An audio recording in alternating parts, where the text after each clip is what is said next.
After 12 long years, finally, nandito na tayo.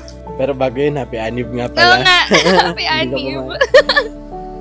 Hindi naging madali yung journey, but we conquered. At ito na nga tayo ngayon. Basta lang ni Lord yung kulang. I can see it all, the color of the morning when summer turns to fall. Gone from what it was, quietly on... Isang gabi, yung kanyang roommate ay niyaya siya at sabi, samahan mo naman ako. Ibibigay ko itong flash drive dun sa aking kaklase. May project kasi kami. Pasalamatan natin ng Diyos. Pasalamatan din natin si Arvin na kanyang best man. Ibinigay lang ni Arvin ang flash drive kay Betty. At doon na nagbago ang buhay ni Jong. Sino ito? Doon pa lang, love at first sight. When stars align, perfect harmony. Turns out it's better than make-believe. But I don't need to write it. I knew you were right for me.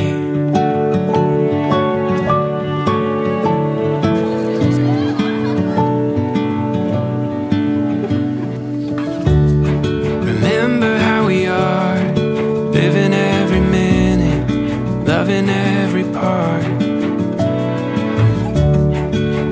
Napakaganda ng araw na ito, araw ng kagitingan. Magiting ang dalawang ito sapagkat naglalakas loob na iwanan ang kanilang pamilya, iwanan ang kanilang mga kaibigan para magsama sa panibagong yugto ng kanilang buhay. Ako sa goal. It's obvious, it's meant to be. Don't have to try, it comes naturally. There's just no denying when stars align, perfect harmony. Turns out it's better than make-believe. But I don't need to write it. I knew you were right. Tanda ko pa dati nung college pa tayo. Yung prayer ko is always, sana Lord, sagutin niya na ako. Nabago yung prayer na yun. From, sana sagutin mo ako, to, sana maging lalaki na worthy ng pagmamahal mo.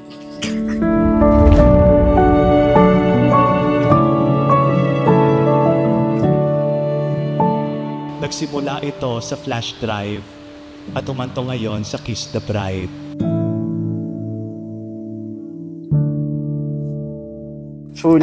Sulit yung pag-uwi ko sa Jollibee nun. Malasing. Parang nakapitong ata kami nun. 7 bilog. 7 4. Tapos yun yung first time kong uminom ng 4 at saka kalamansi. Isa din sa mga reason kung bakit ka nga nilasing kasi nga parang test yun. Kung parang malaman kung ano talaga yung intention mo. I feel like I'm falling, seriously falling. Naubos namin yung gold label. Bibili na lang ulit ako.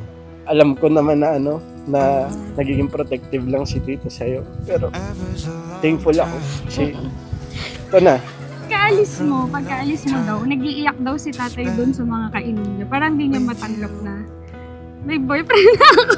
I will always be there. I will always be there. So far, I'll be behind you. I'll be there to guide you. Bago pa man mawala si tatay, binili niya na eh. Tinatanong niya na tayo, ilang taon lang tayo noon. Tinatanong na kung gusto mo nang mag-asawa eh. So natito yung pinulfill na natin yung yung wish niya. At hindi naman siya nagkamali doon. Alam ko, masaya siya para sa atin. Tatay na tawag ko sa kanya.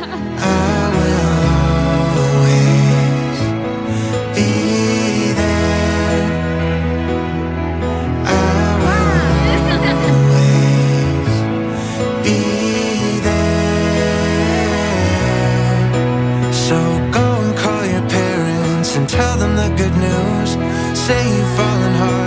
someone that needs to meet you. We'll pick out a white dress and grab two. Ready na akong maging misis mo. Ready na akong maging nanay ng mga jibsilog natin.